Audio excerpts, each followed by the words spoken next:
Yo creo que el obstáculo principal es la excesiva demanda.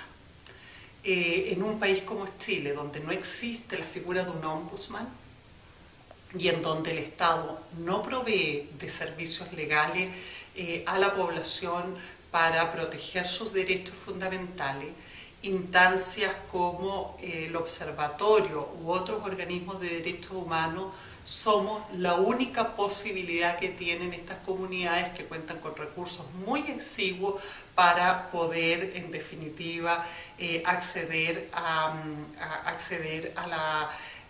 la asesoría profesional necesaria para proteger estos derechos. Está planteando que se cierre el registro único de víctimas antes de... Indudablemente que el modificar hábitos, prácticas de autoridades, de funcionarios del Estado es un obstáculo permanente.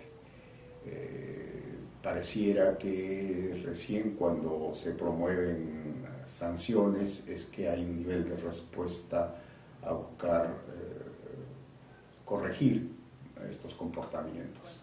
Es la tarea de... A ver, más allá de la OEA y la ONU, sabemos que de repente estamos las ONGs, tercer sector, los estados y las comisiones. Muchas veces las políticas de turno hacen desarmar un programa de Estado. Nosotros vemos que de repente todo este tiempo hay como... viene un político, presenta el proyecto y hacen el producto y después no lo continúan.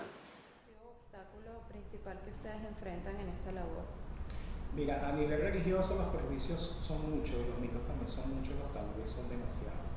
A nivel social es que muchas personas de la diversidad sexual son expulsadas de las iglesias cuando confiesan públicamente que son de la diversidad sexual, y a nivel social es que muchas personas son expulsadas de sus trabajos, son expulsadas no son aceptados pues, en los sitios públicos como hospitales, como clínicas. Quer dizer, questões que antes pareciam já consagradas na sociedade foram colocadas em xeque como moeda de troca no processo eleitoral, né? Isso significa que, apesar dos avanços dos direitos das mulheres e dos negros numa sociedade como a nossa, volta e meia esses direitos sofrem riscos, podem ser negados tanto pelo Estado quanto pela sociedade. Isso significa que essa cultura de direitos humanos ainda não está sedimentada entre nós, né?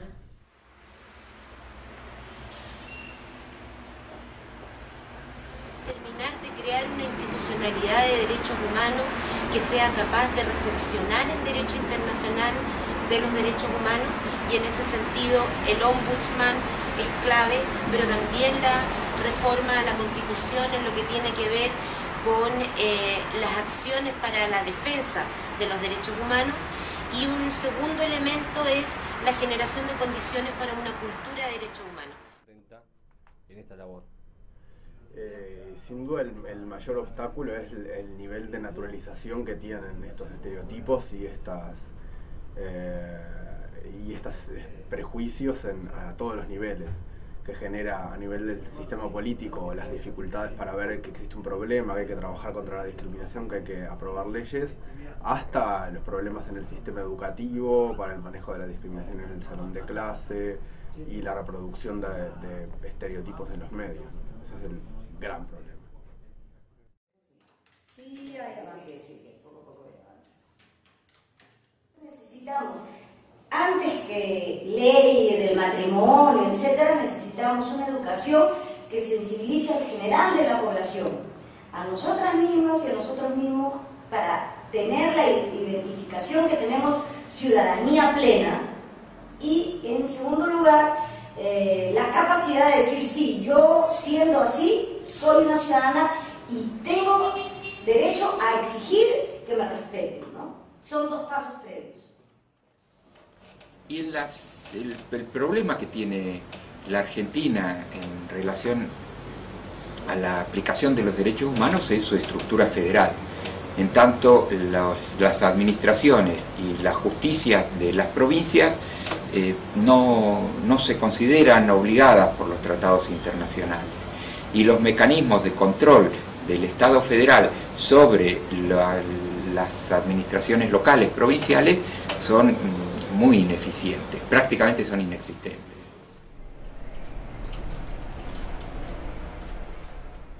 Os grandes desafios são ligados à ideia de que o Brasil é um país extremamente desigual, portanto os desafios são de natureza política, porque a chave principal do nosso trabalho é lutar contra as desigualdades e as assimetrias de renda, riqueza e poder que ainda persistem fortemente na sociedade brasileira. De la cual jugar roles muy diferentes a los actuales, de ser meros beneficiarios a actores en la definición de la política pública, en la participación activa, con propuestas y con capacidad y como movimiento social, de que nada sobre nosotros se haga sin nosotros, que fue el gran lema mundial que permitió que la voz y la bandera de los derechos y la no discriminación del mundo de la discapacidad esté presente en algo que es maravilloso, que se llama Convención de los Derechos Humanos para las Personas con Discapacidad. Increíble lo que hace la imagen, ¿no? La cosa de la imagen es... Lamentablemente en el caso de Perú se firma mucho y se cumple poco. En este caso particular, en lo que significa derechos de la mujer, hay en estos tiempos muchos retrocesos y sobre todo hay una administración de justicia que tiene una mirada machista, que tiene una mirada donde defiende básicamente los intereses de los varones versus los intereses de las mujeres.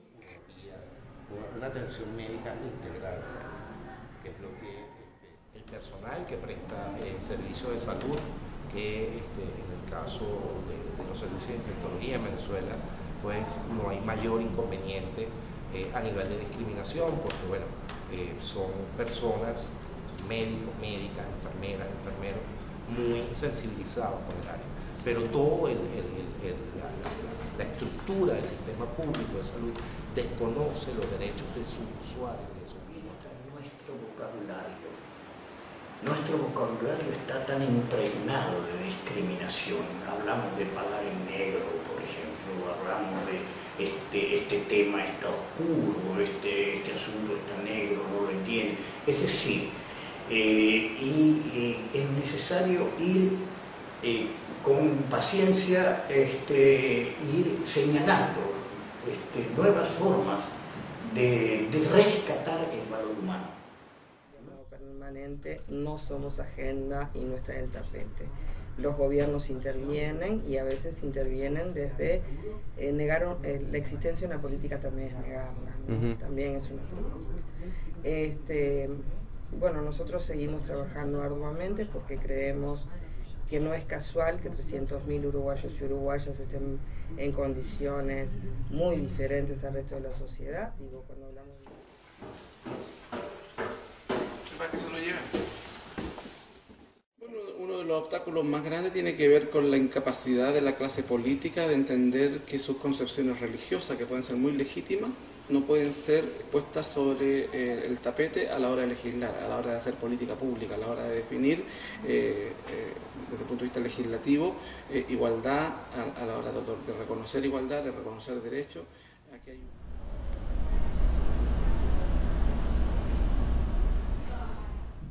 a efetivação, a operacionalização desses direitos, o chamado acesso à justiça, que passa desde o acesso ao judiciário e também ao reconhecimento de outros direitos fundamentais por outros órgãos públicos, ainda é um desafio. Daí porque a organização cumpre uma missão, cumpre um papel de fazer um estreitamento e buscar caminhos que possam levar à cidadania das pessoas que sofrem discriminação.